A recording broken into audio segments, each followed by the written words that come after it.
Welcome to the Big Book Roundtable. In the RICO 12 family of recovery resources targeted at people from all backgrounds, faiths, and places dealing with addictions of all varieties. RICO 12 is also a resource for the loved ones of addicts. I'm Justin B. I am a child of an all-powerful and all-loving God and a multidisciplinary addict living in the miraculous recovery, and I'm blessed to be the moderator of this roundtable, joined by two amazing people, David G. and Nikki M. The three of us are striving to live in the miracle of recovery one day at a time. I'll quickly further introduce myself. I'm from Spokane, Washington.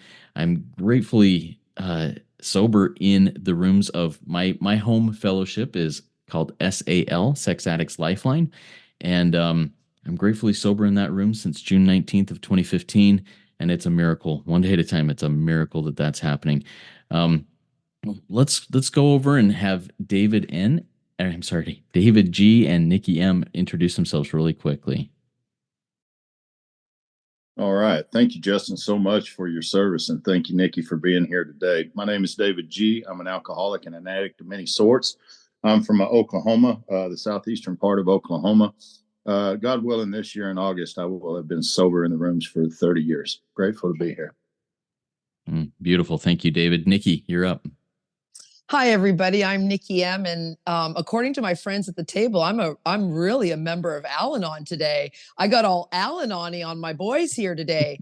And I'm just so grateful to be here. I entered the rooms 12 years ago through Al-Anon to save the man I love. And then I realized I had a lot of issues and it didn't stem from anything but this disease of alcoholism. And I'm grateful to be here back at the table with these spearheads. Awesome, Nikki. We're grateful to have you here, Allie, as we jokingly said we were going to call you today for Al-Anon. Grateful to have you here. David, happy to have you here. Today we're going to get right into reading, continuing our reading in the chapter There Is a Solution on page 25 of the 4th edition of the Big Book of Alcoholics Anonymous. In this, I'll read through a page or so, and each of us will share experience, strength, and hope and some comments on these things. So everybody out there in the listening audience, grab your big book, open up to page 25, get your highlighter, your pen ready to go. Grab a piece of scrap paper so you can take notes because we go hard and heavy on this, and it's good stuff. All right, here we go with the reading, page 25. There is a solution. Almost none of us liked the self-searching and leveling of our pride, the confession of shortcomings which the process requires for its successful consummation. But we saw that it really worked in others, and we had come to believe in the hopelessness and futility of life as we had been living it. When, therefore, we were approached by those in whom the problem had been solved, there was nothing left for us but to pick up the simple kit of spiritual tools laid at our feet. We have found much of heaven, and we have been rocketed into a 4th dimension of existence, of which we had not even dreamed. The great fact is just this, and nothing less, that we have had deep and effective spiritual experiences, which have revolutionized our whole attitude toward life, toward our fellows, and toward God's universe. The central fact of our lives today is the absolute certainty that our Creator has entered into our hearts and lives in a way which is indeed miraculous. He has commenced to accomplish those things for us which we could never do by ourselves. If you are as seriously alcoholic as we were, we believe there is no middle-of-the-road solution. We were in a position where life was becoming impossible, and if we had passed into the region from which there is no return through human aid, we had but two alternatives. One was to go on to the bitter end, blotting out the consciousness of our intolerable situation as best we could, and the other to accept spiritual help. This we did because we honestly wanted to and were willing to make the effort. All right, so there's such powerful stuff in this reading today, and I'm really looking forward to hearing some of the experience, strength, and hope that David and Nikki will bring to this and asking some deeper dive questions into it. So, David, before why don't you start us off with some of your experience, strength, and hope from this reading? Yeah, absolutely. And thank you so much, Justin, for all you do. It's just amazing. And man, what a beautiful, beautiful part of our book. You know, we're no longer talking about alcohol, drugs, food, sex, any of that stuff. We're not talking. We're past that now. When we got to page 23, it says we're looking at what centers in the mind, not the body. And so Justin started with there is a solution in the squiggly writing. And for me, that's so important to pay attention to, because there is a solution. It doesn't say this is the solution. I've seen other people go other ways, and that's okay for them. I'm happy whatever solution they found. But for me and people like me, there is a solution, and it's this. And it said almost none of us. It didn't say all of us, but almost none of us like the self-searching, the leveling of our pride. We know that's our fourth step in Alcoholics Anonymous or any fellowship. The confession of our shortcomings, we know that's the fifth step. But look what it says, which this process requires for its successful consummation. So if I'm going to be successful at oneness through this process, there's going to be some intensity in looking at the fourth and fifth step. And I see that right here in these first few lines. But he gives me some warnings, and this is my warning. But we saw that it really worked in others. That's a vision. Anytime that I'm able to see anything like that, that's a vision. And the hopelessness and futility of life as we've been living it, that's step one. I seen that when I came to the fellowship. When therefore we were approached, and that's something that's important to me, because back on page 18, if you remember, if you have your book and you want to flip back there for just a second, it says, when we were approached. And so we are the ones who are to do the approaching as the ones that are doing the 12-step call. I never knew that. I just didn't. But today I do. And so the man who is making the approach has had the same difficulty, last paragraph on page 18. And so we see it again over here. But it says, by those in whom the problem had been solved. And the problem is not alcohol, it's not drugs, it's not any of that stuff. That's the result of the problem. That is most definitely creates a lot of problems, but that is not the problem by far. Self is. And so there's nothing left to pick up the simple kit of spiritual tools, lay at our feet, and that's the book and the contents within. I love this great promise. We have found much of heaven and been rocketed into a fourth dimension of existence, which we had not even dreamed. And Bill's going to mention the fourth dimension of existence one time. But if you'll remember back on page 8 in his story, is the only place that he ever gives a definition of what that fourth dimension looks like. And he begins to talk about that to the second to the last paragraph there, the second to the last full paragraph. In the middle of the page, he says, trembling, I stepped from the hospital, broken man. But if you look on down toward the last couple of sentences, he says, I was soon to be catapulted into what I like to call the fourth dimension of existence. And here's the only definition I've ever been able to find in 30 years. I was to know happiness, peace, and usefulness in a way of life is incredibly more wonderful as time passes. So why would he put uselessness at the instead of at the front? Well, without happiness and peace, I'm pretty useless to anyone. And so here is the definition for that. So it's going to be the first time that we take a bird's eye view at this spiritual experience when he says the great fact is just this and nothing less, that we've had these experiences. And here's a bird's eye view of what that looked like. When I came, I thought it would be people rolling to the floor because I was brought up in a Pentecostal faith.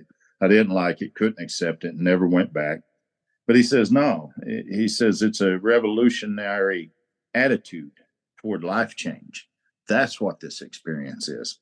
My attitude toward fellows, toward God's universe, the central fact of our lives today, which means right now, is the absolute certainty. And I'm certain of this today. There is no doubt about this. There is no question about this today, that my Creator has entered into my heart and lives in a way which is indeed miraculous. And I love it that Justin read that the way it's written, lives. A lot of people says lives. That word is not lives, it's lives, and he does. And that happened to me within the first 2 years of the fellowship when I really took the steps through the book with a sponsor, and we got to step 3. And it says the effect, sometimes a very great one, was felt at once. That was my experience of life with the Creator. Now, a lot of things have happened between then and now, no doubt, but he's never moved out. My mind wants to convince me that he has. So look at this great promise. If you were as seriously alcoholic as we were, it doesn't say as we are, as we were, there's going to be no middle of the road solution. We're in a position where life was, see, it doesn't say where drinking was becoming impossible, where relationships were becoming, where life was becoming impossible. And if we passed into that region, and remember at the top of 24, it talked about a state. Here it's talking about a region. There's no return through human aid, and that's where I found myself in 2019 after 25 years in here. Meetings, sponsors, everything. There was no return. I had but two alternatives. One was to go into the bitter end, blotting out the consciousness of our intolerable situation as best we could. That's step one. The other is to accept spiritual help. That's step two. And I ask this to every new man I work with, this coming up right here. This we did because we honestly wanted to. And if you can't answer that question, then I can't work with you. I just can't. They wouldn't work with me until I honestly wanted to. I know I had to, and I know I needed to, but the day come when I wanted to. And that's the great miracle. I became willing to make the effort. So this is beautiful, beautiful. So excited to hear, Nikki. Thank you, Justin. Thank you, David, for that overview of that. Good stuff. I've got some notes and a question for you. Nikki, tell us a little bit about your experience, strength, and hope as we read through that. Well, this is just so awesome. And of course, David G., just when you talk, he's a real wordsmith, Justin, you know that. So he really makes words pop for me. And again, always when you read to me, it's like, wow, I don't think I've seen that before, heard it that way. I just read part of this morning with a new sponsee. We were on step one. So of course, this is so exciting because there is a solution. Remember, we're showing the addict, the alcoholic, the person who suffers from the disease of alcoholism up to page 25. They're pretty beaten down. It's pretty hopeless, but we're here and we are to abandon ourselves with enthusiasm. So we're like, hey, new friend, there's a solution. Come on, get in here. And as David showed, we don't like to do the self-searching, this step 4 and 5, but it says it's required for successful consummation. And, be a wordsmith here like our friend David G. I Google a lot of these words. Consummation, complete, finalized. I think in North America, you're not legally married until you consummate your marriage, which means, you have to finalize it by doing that. We have to finalize this process. You can't just come in here and half measure it. And then, of course, the miracles, we see it in others. I have seen other people and I want what they have. And I love what David said, because I was dying in the room. Remember, I said, today I'm introducing myself as Allie from Al-Anon. And everybody was raising their hands. Raise your hand if you need a sponsor. Raise your hand if you need a sponsor. It was hard for me to find one in the rooms. But someone, a double winner in there, obviously from the rooms of AA, came and he made the approach. And so when it says, David took us back to page 18, but it also says it twice on page 153. They will approach still other sick ones. The idea of how we approached and aided others to health. Like, this is about the approach. We are armed with the facts, so we make the approach. Someone has done that to me. So there was nothing. See, remember, I'm beyond human aid. I have to, and I love this word. It's all through our book. This is simple. Now, because I'm so Al-Anonic, I like to complicate everything, okay? I really like to make a big fuss and a muss out of everything. But it's very simple, and it's a spiritual, Nikki, religion. I'm hearing the word God. It's spiritual. Choose the God you want. Remember, we read that on page 12. Choose the God you want. And this is heaven. And I love to see where religious people are right. And, it says, on earth as it is in heaven, in a prayer that I like to say. So we can experience heaven right here. I experienced it this morning in my hot tub watching the squirrels and the birds this morning at 7 a.m. do this awesome show. They like to run across the wires and jump on the trees. And I would have never noticed that before because I would have been too busy going, I have no one in my bed to keep me warm. Pour me, pour me. Pour you another drink, pour me another man, pour me some more money. Anyway, I love this. These are facts. Everybody, I believe my book. Someone today came in and something about, my sponsor I was working with today. And I said something like, if you were in Scientology, you would have to know your book in Scientology. Why are you in the program for 4 years, Miss Alcoholic AA, and don't even know your book? This is radical. You don't even know your book. So, and I have been, I'm around real spiritual seekers. So of course we start off with the 4th dimension here, but my sponsee told me about a 5th and 6th and 7th and 8th dimension. Sometimes I'm there and it's awesome, you guys. So just get there, just get there into that dimension. So this is a fact that I have had a deep spiritual experience.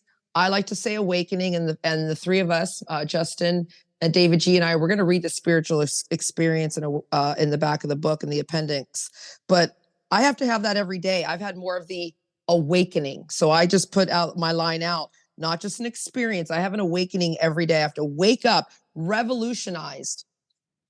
Revolution. This is not a mediocre word or a mediocre program towards God's universe. I have to believe what this says. And it is true, just like David said, and I know it's true for Justin B., is that God is essential, the creator of the universe. God, I don't care what you want to call it, the great reality is the central fact in my life today. Otherwise, I won't get out of bed. So here it is. This is what I read in my sponsee today, too. I went deep and hard on this one. If you are as seriously, how about suffering from the disease of alcoholism? How about just that? If you are suffering this disease of alcoholism, which is our tradition 3 long form, we deny nobody. You have a right to be here. We believe means 100% convinced without a doubt that there is no middle of the road solution. Middle of the road solution, people listening, easier, softer ways, human aids, right? There's no human aid that's going to help Nikki. There is no easier, softer way. There is no half measure. And life is impossible. So I have 2 choices. This is what I say. You have 2 alternatives because it says I have no return through human aid. No doctor, no prescription, no rehab, no change of geographical location. When I had a daughter and I asked God for a boy, I tossed him out a year later. So nothing is going to help me. I have 2 choices. I can go to the bitter end, blotting out the consciousness. And I like to ask my sponsees this, especially my sober friends, when I get them, like David G said, he's, was in the room 3 decades and 25 years into that process, found out he was blotting his consciousness out with other things. I do that too. How am I doing it now in 2024 after being in the rooms for 12 years? I'm doing doom scrolling. I will scroll into the deep, dark web and find out how my government is going to hold me hostage again because I just came out of COVID, everybody, and I did make other choices than what my government had set out for me. So I'm blotting out my consciousness with that. Are you sober and blotting out your consciousness with food, sex? How about just thoughts? How about just thinking, I'm no good, no one loves me? So go deep with that, sponsors. After you make the approach, ask your sponsees, because it's not just alcohol, it's not just fentanyl, and it's not just paychecks and people. There's other things you're blotting it out with. This person today told me she was going to the dollar store buying little tchotchkes till she can't see her couch. It's so cunning, baffling, isn't it? But I love this part. I can continue to do that right till I drop dead, or I can accept spiritual help. And this is spiritual help. This is spiritual. And I love that, what we talked about. You got to want it. Remember how much you wanted to go to the bar? Remember how much you wanted to go on your laptop at work and look at that porn? Remember how much you wanted to go to that all-you-can-eat buffet? Remember how much you wanted to go to that strip club? Wake up, everybody. Want God. And here, I don't know what God is. Here it is. Want being responsible more than you want anything. Want being forgiving more than you want anything. Want being, how about this, Nikki M, aka Allie Al-Anon? Want being satisfied and minding your own business and keeping your mouth shut more than you want anything, more than you want your need to be right. I love you guys. Thank you for listening. Thanks, Nikki. Thanks, Allie. Appreciate that.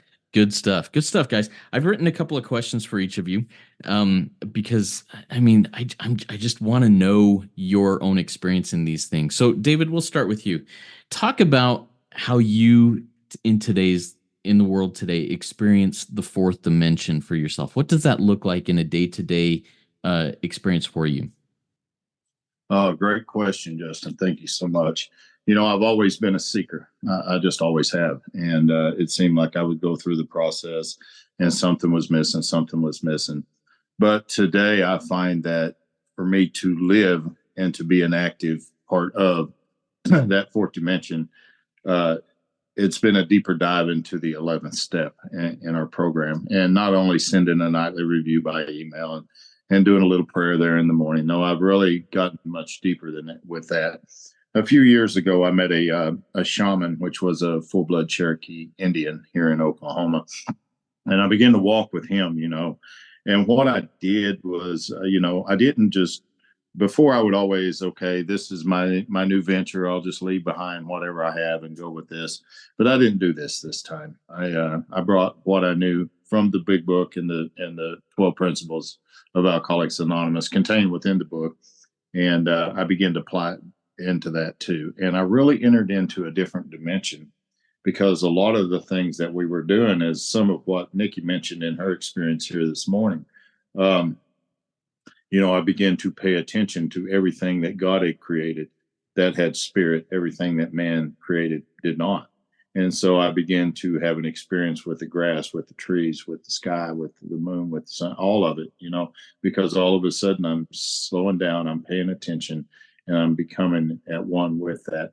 And I'm not a smoker. I quit smoking 25 years ago in the program, but we do smoke the sacred pipe of organic tobacco to the east, and we invite God in, and we really fall into a deep meditation. There are things that we do with crystals. There's things that we do with coffee grounds. There's things that we do with prayers and meditations and different stuff. So for me, the fourth dimension really was the awakening from self, honestly. Whenever I awakened from self, it was just the most beautiful. And that's things that we're coming up on in the book. But I needed more. And that's when I met this shaman. And there's a lot of different books and a lot of things I read, but none of that is good as putting it into practice the way I do today. Ceremonial sweat lodges is a very, very big part of that for me. I love that. I do that often as I can. And I don't know. There's just there's only a few requirements to do that. And one is surrender self. So that's kind of some of my experiences in remaining in the fourth dimension today. So thank you. Thank you, David. And you and I have talked a little bit about the sweat lodges there. And someday I want to come hang out with you and do one of those. I think that would be a really cool experience. All right, Nikki, question I have for you. You talked about making the approach, and both of you talked about this. But I want to focus on you, Nikki, on this. How do you balance the making the approach with the last couple of lines that we read here, because we honestly wanted to and were willing to make the effort? How do you balance that from making the approach to the one that I'm approaching, really wanting it? What are your thoughts on that? Okay, well, I too am coming to Oklahoma for that spiritual experience with you guys too. And I never want to be left out. Al-Anons, okay? Pick me.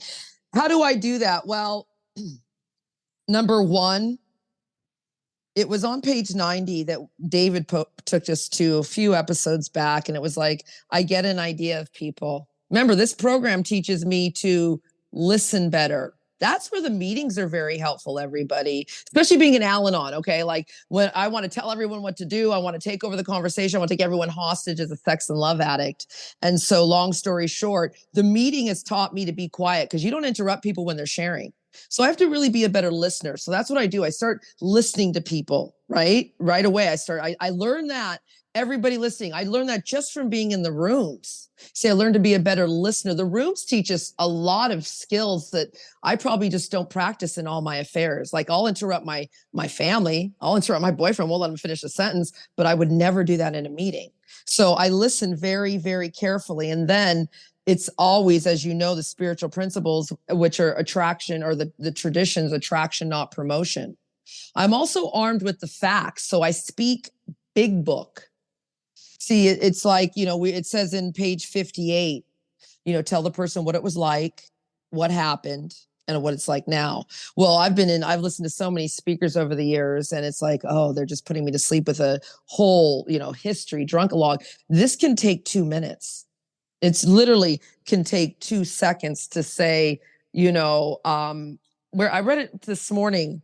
Here it is. It's on page 18, and we read it a few chapters back when we were all together.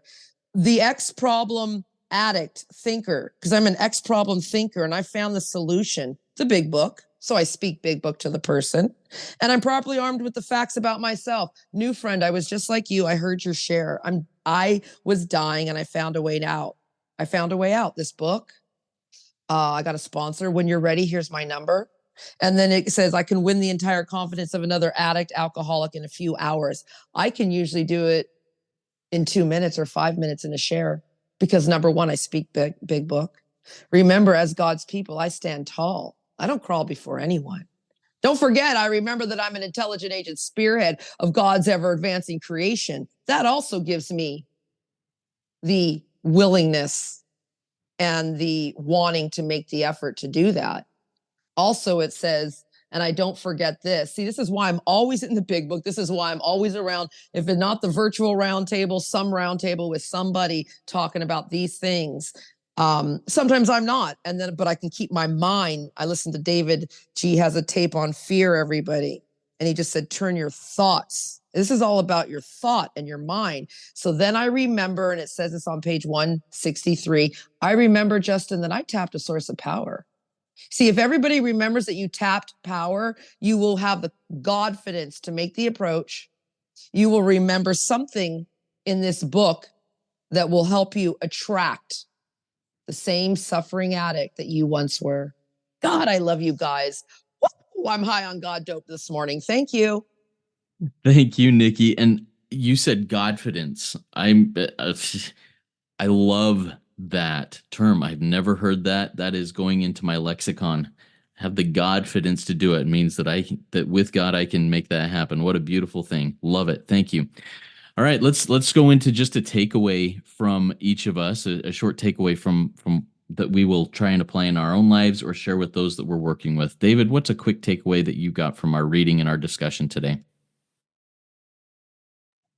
Well, I think happiness, peace, and usefulness as a way of life. If there's anything that I could say, that's what this process has given me and continues to give me, as long as I'm willing to seek and do the work that's applied here and pass it on to others freely. So thank you for that question. Yeah, you got it. Nikki, how about you? What's a takeaway for you?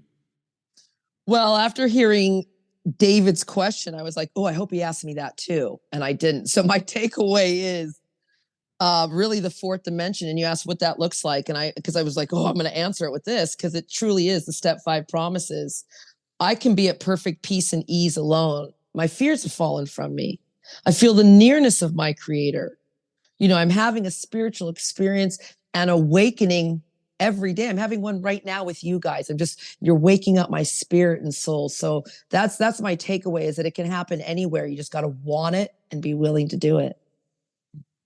Beautiful. And my takeaway today is that life was becoming impossible. It had nothing to do necessarily with the actions, with the fruits of my addiction, of my alcoholism.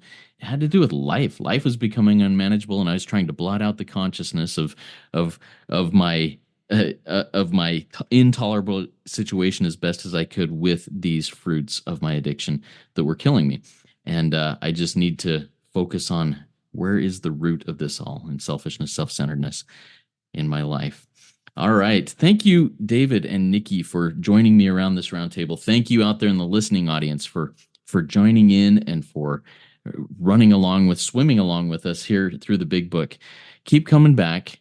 And when you do, come with Godfidence that with God, you can become the agent, the spearhead, the instrument in God's hands to carry this message forward and make the approach with others. Work it. You are worth it.